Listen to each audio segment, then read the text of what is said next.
नमस्कार दोस्तों, मैं डॉक्टर कविता सोनी स्वागत करती हूँ आपका सोनी होम्योपैथिक क्लिनिक के इस यूट्यूब चैनल में।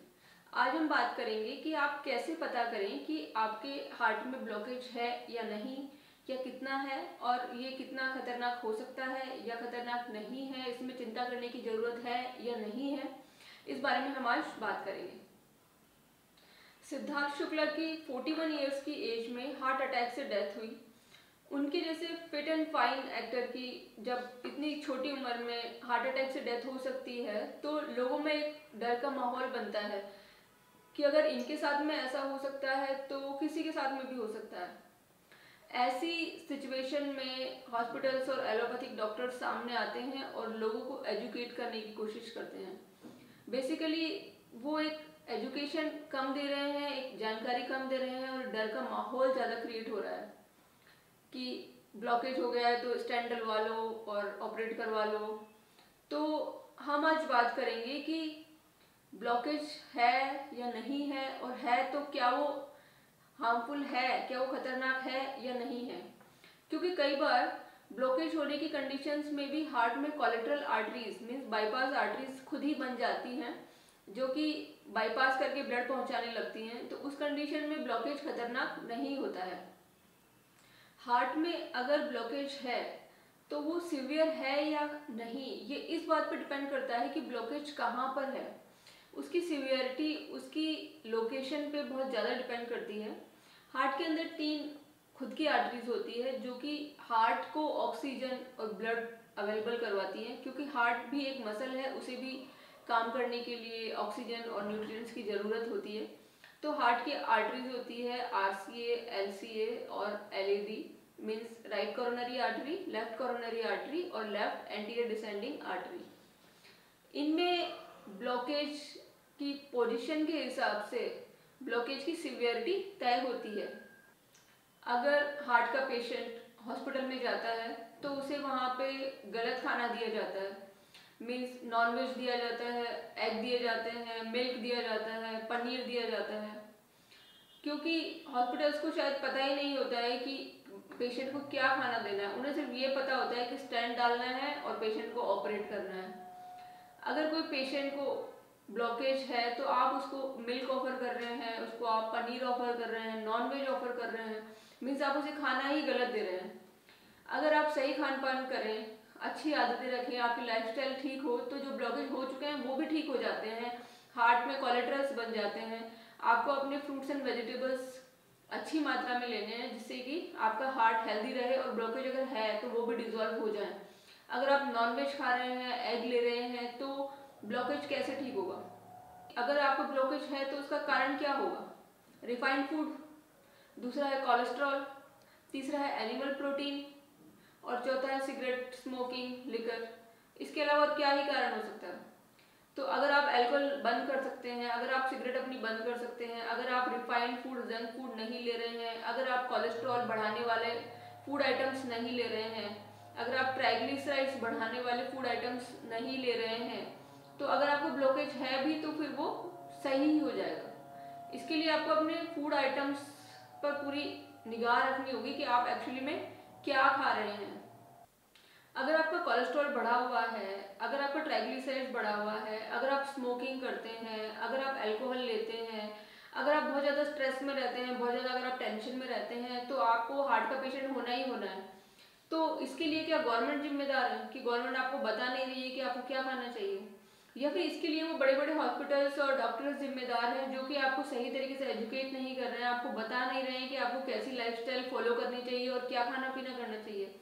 या फिर इसके लिए आप खुद जिम्मेदार हैं, क्योंकि आपके शरीर की स्वास्थ्य की जिम्मेदारी सबसे ज़्यादा आप पर है।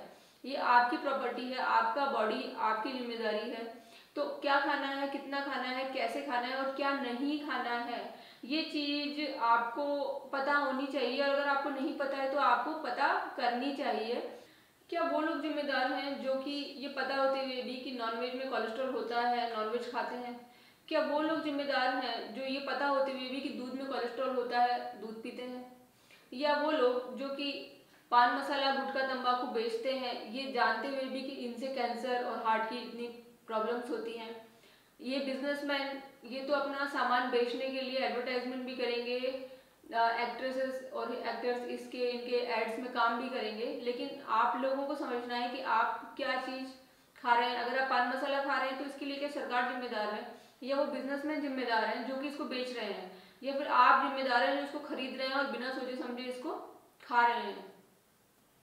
अगर आप अपनी हार्ट के चेकअप के लिए किसी हॉस्पिटल में पहुंच जाते हैं, चाहे आपको हार्ट की प्रॉब्लम नहीं भी है तो भी वो आपका ईसीजी कराएंगे, टीएमटी कराएंगे, इकोकार्डियोग्राम कराएंगे, एंजियोग्राफी भी करवा लेंगे, वो सब कुछ करवा लेंगे कि उन्हें बस पता चल जाए कि आपको थोड़ा सा भी ब्लॉकेज है, ताकि फिर वो आपको स्टेंट के लिए एडवाइस कर देंगे या फिर कहेंगे कि आपकी बाईपास सर्जरी कर देते हैं। तो इन सब सारे टेस्ट करवाने से अच्छा है कि आप एक सिटी स्कैन करवा लीजिए, सिटी स्कैन एंजियोग्राफी, उससे पता चल जाएगा कि आपको ब्लॉकेज है या नहीं। अगर आप हॉस्पिटल पहुंच गए तो 30-40% ब्लॉकेज में भी आपका ऑपरेशन तय है। अगर आप हार्ट की किसी भी परेशानी के लिए हॉस्पिटल पहुंच गए या फिर आपको हार्ट की कोई परेशानी नहीं भी है, आप ऐसे ही अपना चेकअप करवाने के हॉस्पिटल पहुंच गए और आपने कह दिया कि आपको हार्ट में दर्द हुआ था या आपको छाती में कहीं पे भी दर्द हुआ था, तो फिर आपका ईसीजी करवाएंगे, टीएमटी करवाएंगे, इकोकार्डियोग्राम करवाएंगे और तो और कोरोनरी एंजियोग्राफी भी करवा देंगे, जिसमें कि उंगली से तार डाल के कैमरा डाला जाता है और फिर देखा जाता है कि कितनी ब्लॉकेज है। तो ये सब करवा के बस उन्हें ये पता चल जाए कि आपको इतनी सी भी 10% भी ब्लॉकेज है और फिर वो आपका स्टेंट डालने का काम शुरू करेंगे या फिर आपकी बाईपास सर्जरी एडवाइस कर देंगे। इसलिए इन सब टेस्ट करवाने से अच्छा है आप सिर्फ एक सिटी स्कैन एंजियोग्राफी करवाइए, जिसमें कि डाई शरीर में डाली जाती है, इंजेक्ट की जाती है और फिर एक सिटी स्कैन एक्सरे हो जाता है जिसकी रिपोर्ट मिल जाती है, उससे पता चल जाता है कि आपको कितने % ब्लॉकेज है, कहाँ पर है। क्योंकि अगर आप हॉस्पिटल पहुंच गए तो 30-40% अभी अगर आपको ब्लॉकेज है तो भी आपको ऑपरेशन आप तय मानिए, वो आपको इतना डरा देंगे कि आपको ऑपरेट करवाना ही पड़ेगा, स्टेंट डलवाना ही पड़ेगा। जबकि स्टेंट सिर्फ एक पर्टिकुलर पोजीशन, पर्टिकुलर लोकेशन पे डाला जाता है और ब्लॉकेज मल्टीपल भी हो सकते हैं और जनरली लोगों को मल्टीपल ही होते हैं, जिन्हें होते हैं उन्हें मल्टीपल ही होते हैं। तो सिर्फ एक जगह पे स्टेंट डालने से समस्या का समाधान कैसे होगा? जब आपको पता है कि आपको हार्ट की ब्लॉकेज क्यों हुआ है, कोलेस्ट्रॉल से हुआ है, ट्राइग्लिसराइड से हुआ है, रिफाइंड फूड से हुआ है, स्ट्रेस से हुआ है या एनिमल प्रोटीन से हुआ है, तो आपको इन सब चीज़ों को छोड़ना है। ये बहुत ही सिंपल चीज़ है, इसमें कुछ भी कॉम्प्लिकेटेड नहीं है। एनिमल प्रोटीन छोड़ना है, एनिमल प्रोटीन में आपको मिल्क छोड़ना है और नॉनवेज छोड़ना है, अंडे छोड़ने हैं। कोलेस्ट्रॉल है तो आपको मिल्क छोड़ना है, एनिमल प्रोटीन छोड़ना है। ट्राइग्लिसराइड्स है तो आपको पैकेज्ड फूड छोड़ना है। स्ट्रेस है तो आपको स्ट्रेस का समाधान करिए, टेंशन है तो टेंशन का समाधान करिए। पान मसाला आपको नहीं खाना है, अल्कोहल आपको नहीं खाना है। ये बहुत ही सिंपल चीज़ है, इसमें कुछ भी इतना कॉम्प्लिकेटेड नहीं है। आपको ये चीज़ पता होगी तो आपको अगर ब्लॉकेज है भी तो आप 8 से 10 महीने के अंदर अपना ब्लॉकेज जो है वो रिवर्स कर सकते हैं। तो फ्रेंड्स, आज हमने देखा कि हार्ट ब्लॉकेज अगर आपको है या नहीं है ये आप कैसे खुद टेस्ट करवा के पता कर सकते हैं, और अगर आपको हार्ट ब्लॉकेज है तो वो कितना है, किस लोकेशन पे है और उसकी सिवियरिटी है भी कि नहीं है, ये भी आप खुद से पता कर सकते हैं।